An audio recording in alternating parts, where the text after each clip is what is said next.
Boa noite a todos. Hoje, 18 de março de 2019, nós estamos reunidos para estudarmos a obra A Caminho da Luz. Vamos envolver a nossa irmã Carla para fazer a nossa prece de abertura. Vamos orar?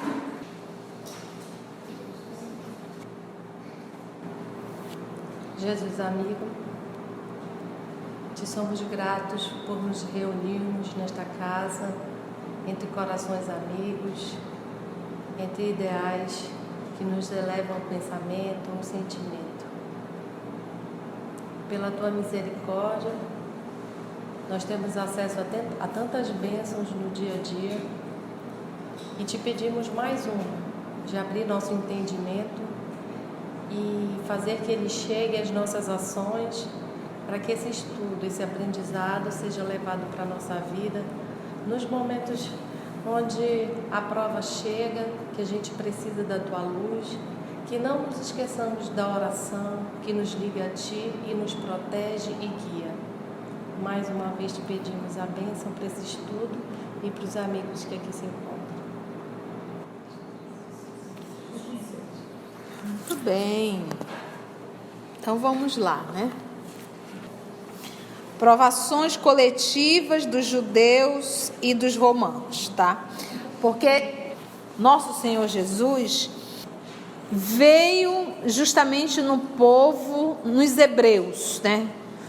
Os hebreus, eles eram divididos em 12 tribos, e essas 12 tribos romperam, se dividiram.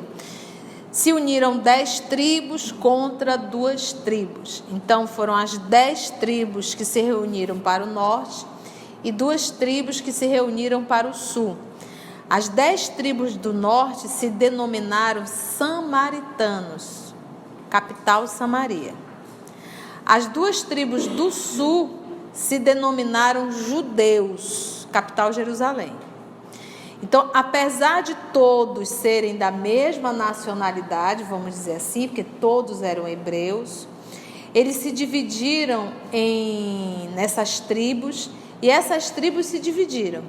Então, como o nosso Senhor Jesus era hebreu e intitulado judeu, porque ele era das 2 tribos do sul, porque ele era da tribo de Judá, daí denominado judeu.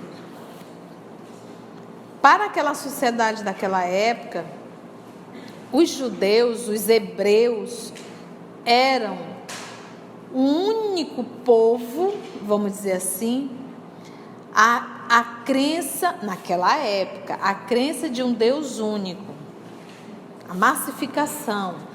A maioria era politeísta, acreditava em vários deuses, a própria Roma, a Grécia, apesar de toda a intelectualidade, acreditava em vários deuses, e nós já estudamos isso aqui, como surgiu a crença em vários deuses. Mesmo os egípcios sabendo da existência de um só Deus, estudamos inclusive nessa obra Caminho da Luz. Então, o grupo que estava aparentemente mais preparados para receber a orientação de Jesus eram os judeus. E a vinda dele foi preparada 1200, 1300, 1400 antes da vinda dele. Nisso, o que o nosso Senhor Jesus foi fazendo? Coordenando todo o trabalho da evolução, precisava vir a lição do amor. E essa lição ele fez questão de vir pessoalmente, porque não podia ter erro. Essa lição não podia ter erro. Então ele começou a enviar os missionários. Lembra que nós estudamos a quantidade de missionários que chegaram à Terra 500 anos antes da vinda dele.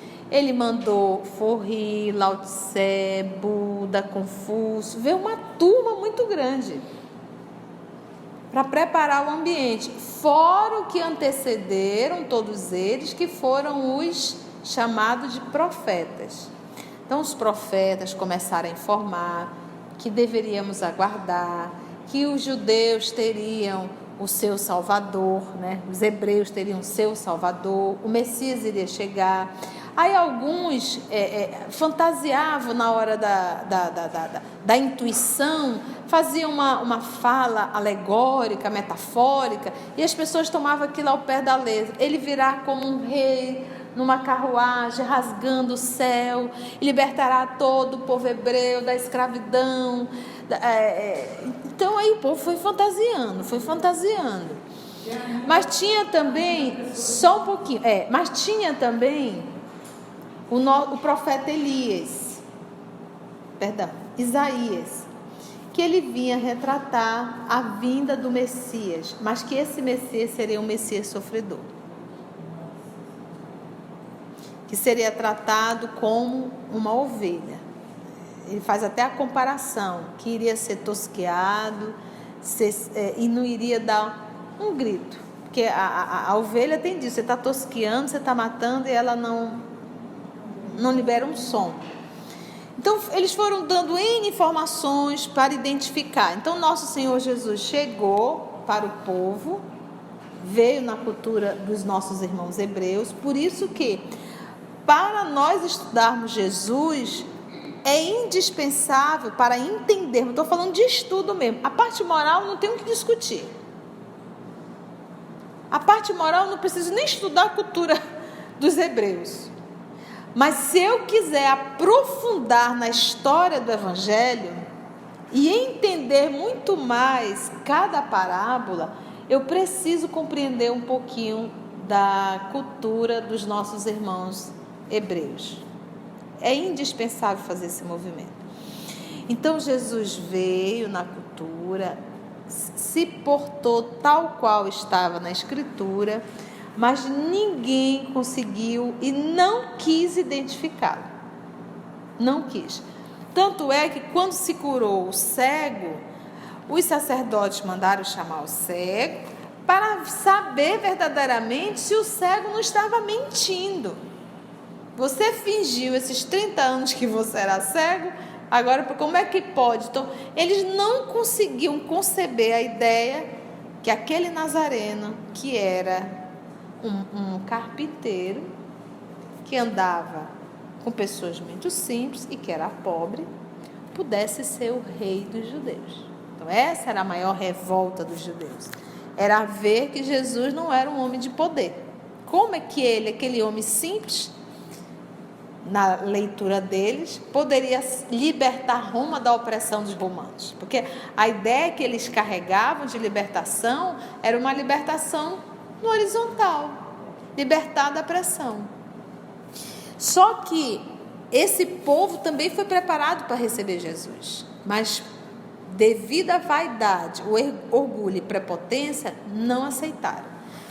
A crucificação de Jesus não foi só uma responsabilidade de Pilatos, muito menos de Herodes e muito menos do grupo. A responsabilidade da crucificação de Jesus foi coletivo. Roma, na figura de Pilatos, se tornou omisso. E toda a Palestina, toda Jerusalém que estavam ali, e que vale ressaltar, tinham judeus de todos os lugares, porque tinha judeus espalhados em tudo quanto era canto. Como era a Páscoa, a concentração de judeus em Jerusalém estava muito grande. É como se fosse assim, tem 1 milhão, no período da Páscoa vai para 4 milhões. De tanta gente que vai para... Que nem nós temos aqui em Belém a comemoração do Círio. Vai gente de tudo quanto é canto, caso seja católico, tem até espiritólico que vai também, que vai fazer aquele movimento. Então, Jerusalém estava lotada.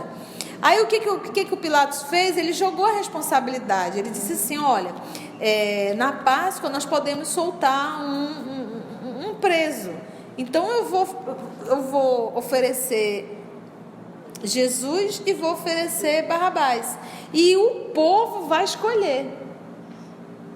E o povo escolheu em uma só voz que soltasse a Barrabás. Então, a crucificação de Jesus, ela é uma responsabilidade coletiva, não é individual.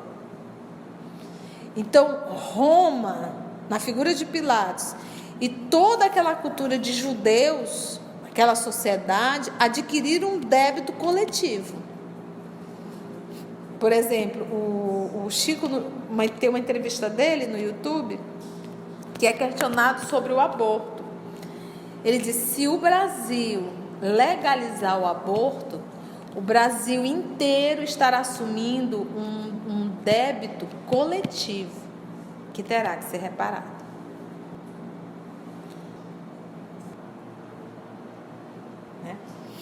Então, o povo judeu, ele teve 30 anos em silêncio, nosso Senhor Jesus, trabalhando arduamente, por isso ele era chamado carpinteiro, era a profissão dele, fazia os berços.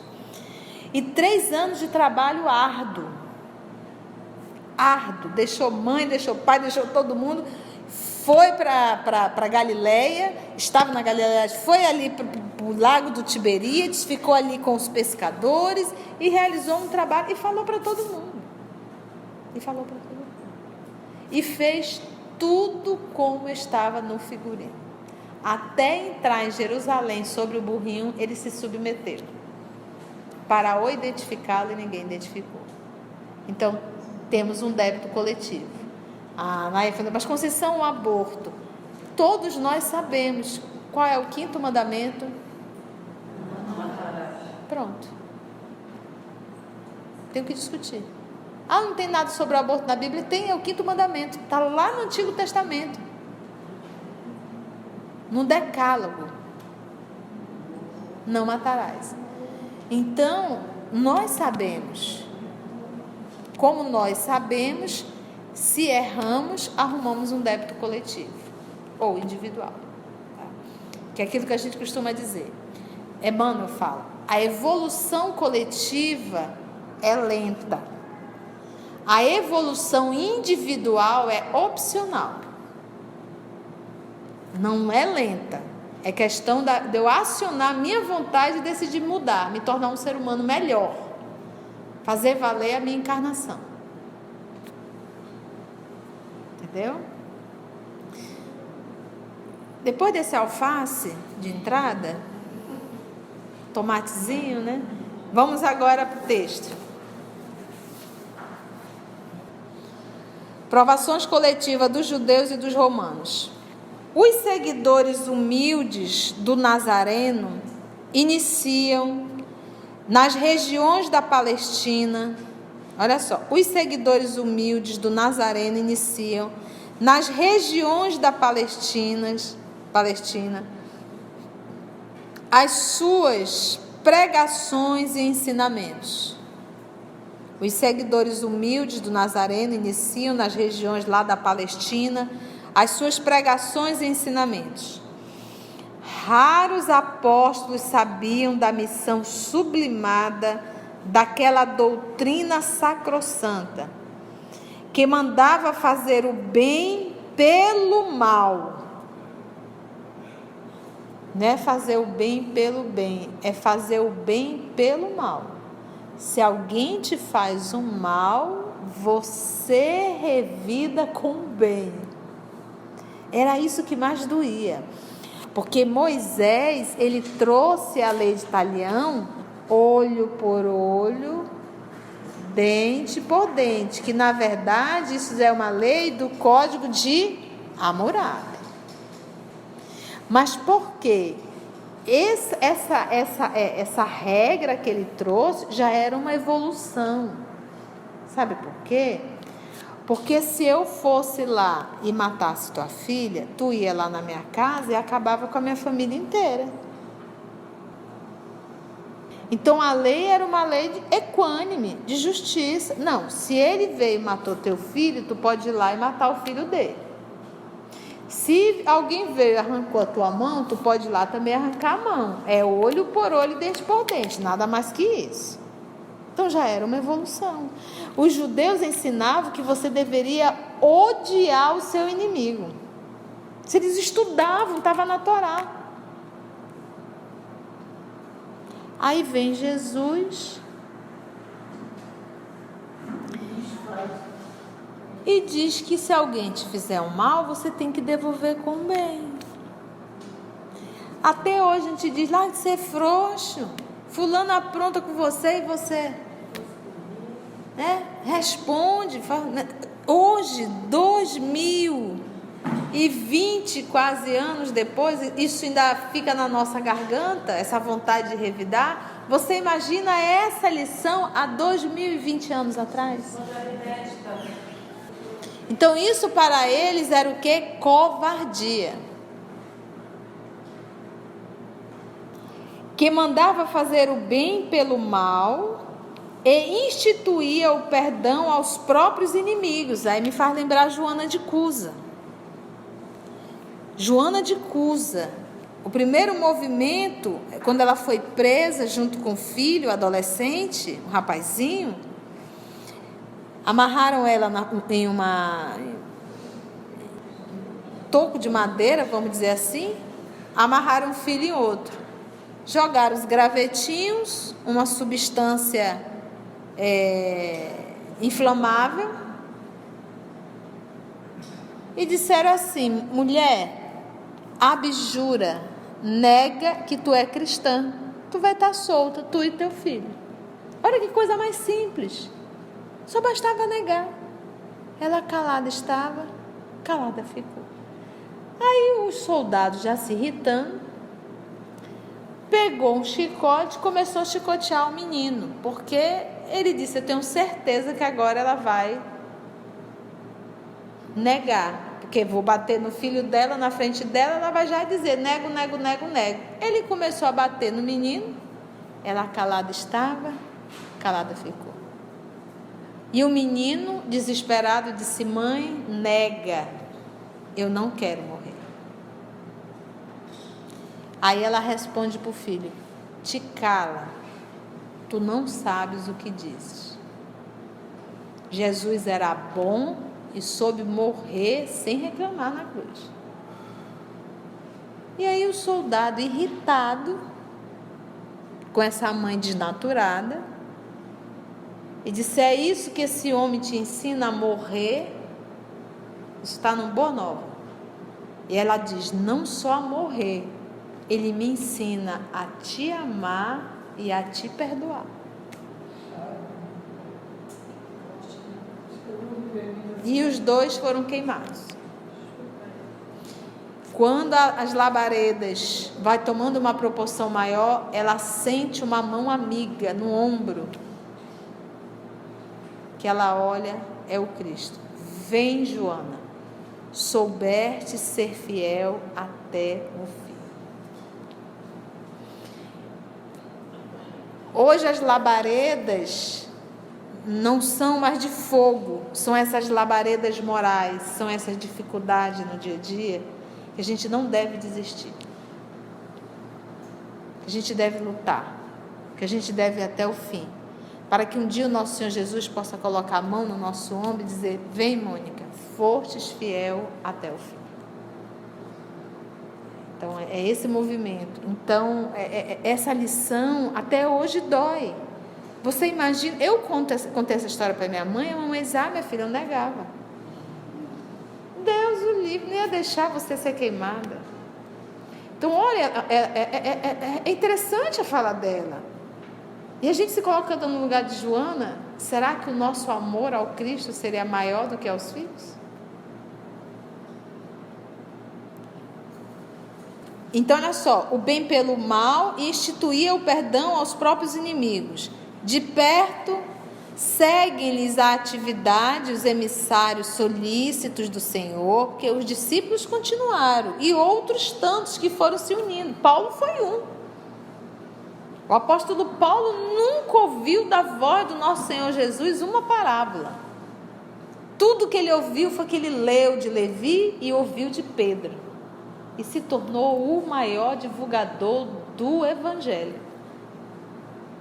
Por isso, em Atos dos Apóstolos, está escrito assim, que Jesus fala a Ananias, ele diz: esse é um vaso escolhido por mim. E Paulo era aquele leão, que não tinha meio termo, que não tinha mimimi, que não tinha eu não consigo.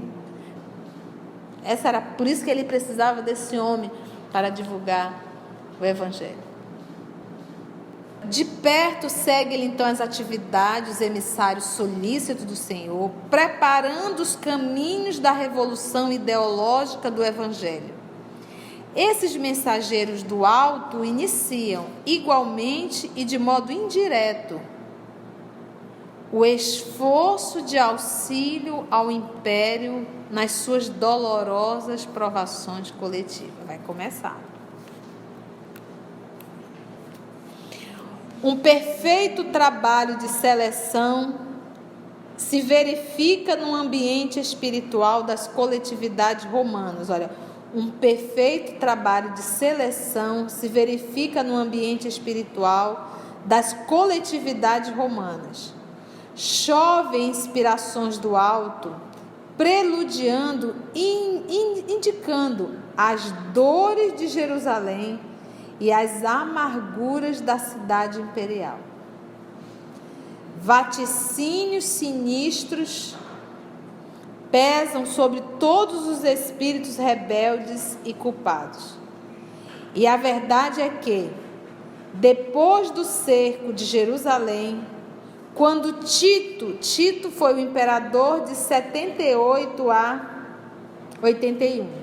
Aqui eu trouxe a listagem dos imperadores, no finalzinho eu passo para vocês, tá? Quando Tito, lembra que ele foi imperador de 78 a 81, depois de Cristo, destruiu a cidade, arrasando-lhe o templo famoso e dispersando para sempre os israelitas. Que é essa guerra aqui, essa luta de Jerusalém é contada no livro há 2000 anos. Destruiu a cidade, arrasando-lhe o templo famoso e dispersando para sempre os israelitas. Hoje, quando você vai lá em Israel, não tem um muro da lamentação? Ali era o templo. Era o templo que foi destruído. E era o templo. E dispersando para sempre os israelitas. Viu o orgulhoso vencedor mudar-se o curso das dores para a sociedade do império. As dores eram dos judeus, uma vez os romanos fazendo essa destruição, agora a dor agora é dos romanos. É esse processo da expiação. O mal que eu faço a outra, tenhamos certeza que vai voltar. Se não volta numa, volta em outra. E quando por exemplo, no livro Há 2000 anos, vai falar sobre o imperador Adriano, que foi perverso. Ele reencarna imediatamente, filho de uma escrava negra.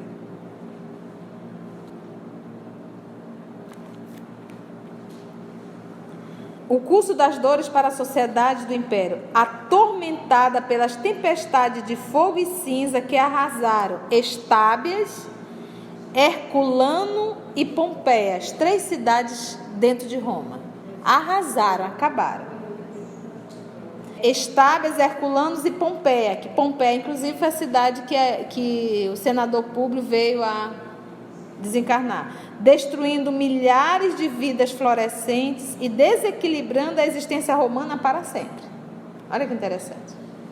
Ou seja, foi um acidente natural, mas tendo em vista todo um resgate coletivo. Fim da vaidade humana. O Império Romano, que poderia ter levado a efeito a fundação de um único Estado na superfície do mundo, em virtude da maravilhosa unidade a que chegou à mercê do esforço e da proteção do alto, desapareceu num mar de ruínas, depois das suas guerras, desvios e circos cheios de feras e gladiadores. O imenso organismo apodreceu nas chagas que lhe abriram a incúria e a impiedade dos próprios filhos e, quando não foi mais possível o paliativo da misericórdia dos espíritos abnegados e compassivos, dada a galvanização dos sentimentos gerais na mesa larga dos excessos e prazeres terrestres, a dor foi chamada a restabelecer o fundamento da verdade nas almas. Da orgulhosa cidade dos imperadores, não restaram senão pedras sobre pedras. Quem já foi em Roma e pôde visitar as ruínas? Sob o chicote da expiação e do sofrimento, os espíritos culpados trocaram a sua indumentária para a evolução e para o resgate no cenário infinito da vida.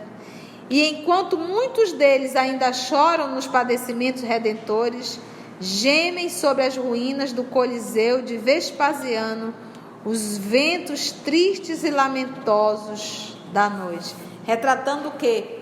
Todos os imperadores, todos os administradores, todo o povo que contribuiu para a perversidade, para a maldade, para a atitude dissoluta, todos tiveram que voltar, resgatar e expiar. A gente aprende que Deus, no nosso processo de evolução, Ele nos manda provações. Nós, utilizando o nosso livre-arbítrio, arrumamos expiações. As expiações é muito mais dolorosa do que as provas que Deus nos manda.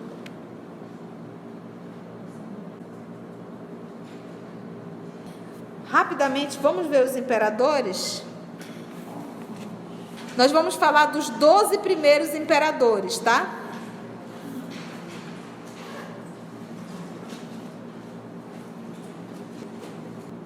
Nós tivemos Júlio César, antes de Cristo, tá? Ele nasceu em 100 antes de Cristo e veio desencarnar 44 antes de Cristo. E todos os imperadores, eles só perdiam título morrendo. Era o vitalício. Então, por isso que o povo morria muito rápido. Júlio César, então, de 100 a 44. Aí nós tivemos logo depois o Augusto. O Augusto foi de 27 a.C. até 14 depois de Cristo, até a morte dele, tá? Aí a partir de agora eu vou falar só o tempo de imperador, tá? Nós tivemos o Tibério, que esse aqui foi na época de Jesus. Ele ficou 14 depois de Cristo, ele foi até 37 depois de Cristo. Então, o período do nosso Senhor Jesus na Terra, quem era o imperador era Tibério, tá? Logo depois de Tibério, nós tivemos o Calígula. Calígula ficou de 37 a 41. 4 anos, né? Aí o Cláudio ficou de 41 a 54. Esse ficou mais tempo. 41 a 54. Aí nós tivemos o Nero. Nero ficou de 54 depois de Cristo até 68 depois de Cristo. Ele ficou bastante tempo, hein, gente? 14 anos. Foi o ano de 68, que foi o Galba, Otton, tudo no ano de 68. E o Vitélio. E também o Vespasiano, que já foi entre 68 e 69. 4 imperadores em um ano só. Aí nós tivemos o Tito, que foi de 79 a 81. E o Domiciano, que foi de 81 a 96. O período mais crítico foi o do ano de 68. E isso é mais ou menos a noção, um pouco do Império Romano. Foi bom, gente, o nosso estudo? Que bom, algumas lições, né? A gente vai tendo noção, né? Quando fala em Roma, os imperadores, a gente já começa a ter mais, né? Mais ou menos uma noção do que se passou. Vamos orar, então? Vamos agradecer a Jesus por mais esse momento de oração, de reflexão. Então, vamos envolver a nossa irmã Marisa para fazer a nossa prece. Deus, nosso Pai, Jesus Cristo, nosso mestre e amigo, queremos agradecer por mais essa oportunidade de estudar a doutrina espírita. Queremos agradecer, Senhor, a receptividade dessa casa, ao trabalho da Rondelli, do Valdeir e dos seus filhos que cuidam desse porto de luz. para que a gente também possa desfrutar.